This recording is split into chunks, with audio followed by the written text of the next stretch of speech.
안녕하세요. 법대로 맘대로 박찬계 법무사입니다. 제 영상이 유익하셨다면 구독을 꼭 눌러주세요. 오늘 제목은 제3채무자가 집행공탁을 하면 압류 채권자는 별도로 배당 요구를 해야 할까입니다. 민법, 상법, 그 밖의 법률에 의하여 우선 변제 청구권이 있는 채권자와 집행력 있는 정보를 가진 채권자는 제3채무자가 집행공탁을 하고 공탁 사유 신고를 할 때까지 배당 요구를 할 수 있습니다. 다만 채권 압류 및 전부 명령이 제3채무자에게 송달된 뒤에는 배당 요구를 하지 못합니다. 우선 변제 청구권이 있는 채권자는 근로기준법에 따른 임금 채권과 재해보상 채권을 가진 근로자를 들 수 있고, 집행력 있는 정보를 가진 채권자는 승소 판결문에 집행문을 부여받은 채권자를 들 수 있습니다. 한편 제3채무자는 압류에 관련된 금전 채권 후 전액을 공탁할 수 있고, 이 경우 그 사유를 법원에 신고해야 합니다. 예컨대 갑에게 돈을 갚을 의무가 있는 A가 가부 채권자 B의 채권 압류 및 추심 명령에 따른 결정문을 송달받은 경우나, 가부 채권자 C의 가압류 결정문이나 가부 채권자 D의 채권 압류 및 추심 명령 결정문을 송달받을 경우 제3채무자 A는 채무액 전부를 공탁할 수 있고, 이 경우 집행법원에 공탁 사유 신고를 해야 한다는 것입니다. 공탁서에 기재하는 공탁 원인 사실은 제3채무자인 A는 집행채무자 갑에 대하여 예컨대 물품 대금 채무가 있는 바 그 채권에 대하여 별지 1과 같이 채권 압류 및 추심명령 결정문과 채권 가압류 결정문이 송달되었으므로 민사집행법 제248조 제1항의 규정에 의하여 채무액 금 2천만원 정을 공탁합니다 라고 공탁사유신고서에는 집행채무자 갑이 제3채무자인 신고인에 대하여 가지고 있는 채권에 관하여 별지 2와 같이 채권 압류 등이 경합되었으므로 채무액을 별첨 공탁서와 같이 공탁하였으므로 그 사유를 신고합니다 라고 기재합니다. 이 사례에서 채무자 갑에게 임금 등 우선 변제 청구권이 있는 근로자와 판결문 등 집행력 있는 정보를 가진 채권자는 제3채무자인 A가 집행공탁을 하고 공탁 사유 신고를 하기 전에 집행법원에 배당 요구를 해야 합니다. 즉 제3채무자 A가 공탁 사유 신고를 한 후에는 이들이 배당 요구를 하더라도 배당을 받을 수 없으며, 따라서 공탁 사유 신고일이 배당 요구 종기가 됩니다.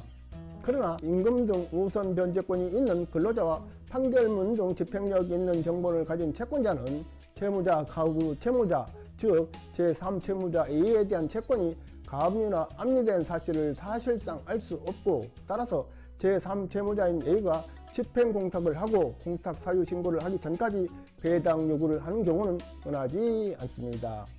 그렇기 때문에 임금 등 우선 변제권이 있는 근로자나 판결문 등 집행력 있는 정보를 가진 채권자는 가압류 또는 압류 및 추심 명령 결정을 미리 받아둘 필요가 있습니다.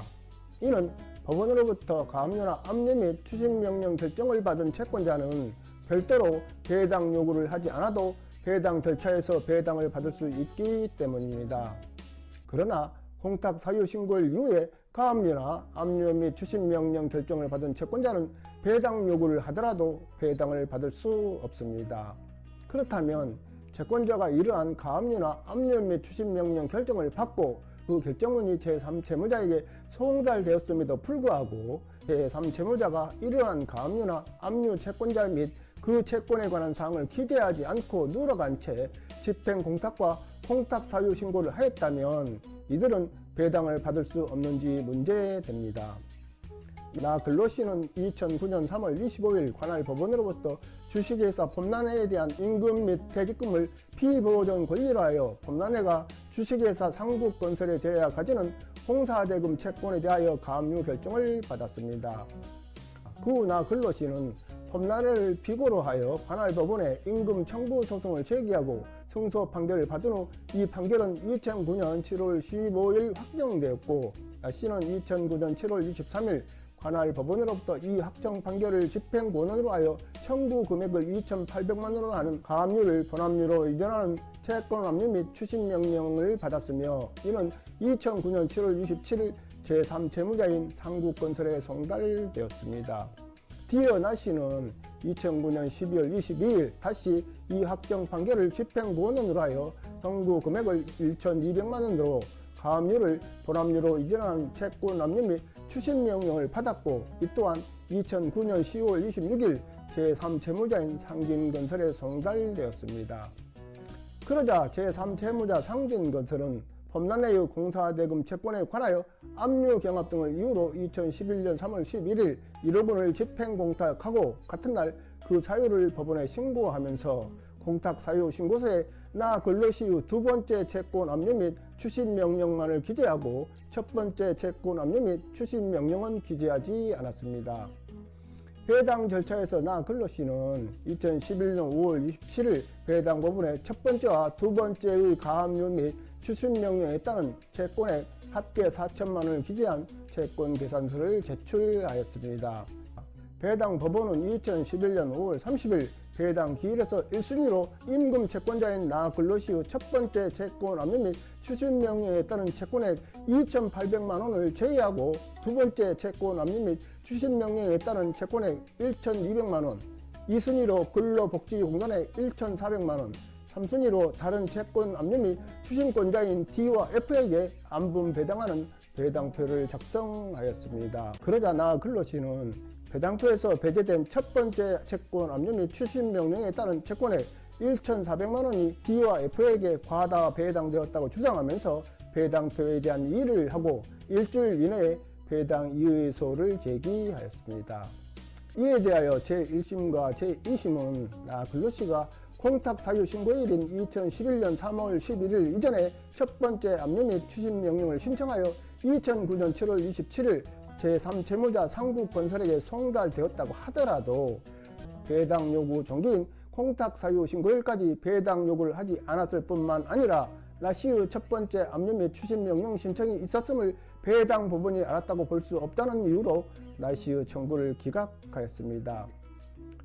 나 근로시의 상고에 따라 대법원은 제3채무자가 민사집행법 제248조 규정에 따라 집행공탁을 하면 압류 경합관계에 있는 모든 채권자의 압류 명령은 그 목적을 달성하여 효력을 상실하고 압류 채권자의 지위는 집행공탁금에 대하여 배당을 받을 채권자의 지위로 전환되므로 압류 채권자는 제3채무자의 공탁 사유 신고 시까지 배당 요구를 하지 않더라도 그 배당 절차에 참가할 수 있다.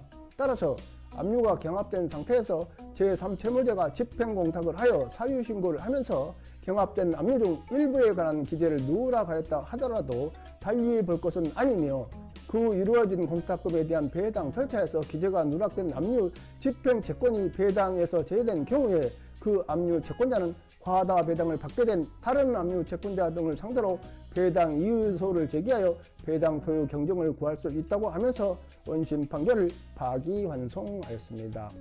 결론적으로 임금 채권 등 우선 변제 청구권이 있는 채권자는 가압류 신청을, 판결문 등 집행권을 가진 채권자는 압류 및 추심명령 신청을 가급적 빠른 시일 내에 함으로써 제3채무자의 집행공탁과 사유 신고에 따른 배당 요구 종결을 놓치지 않도록 주의해야 할 것입니다.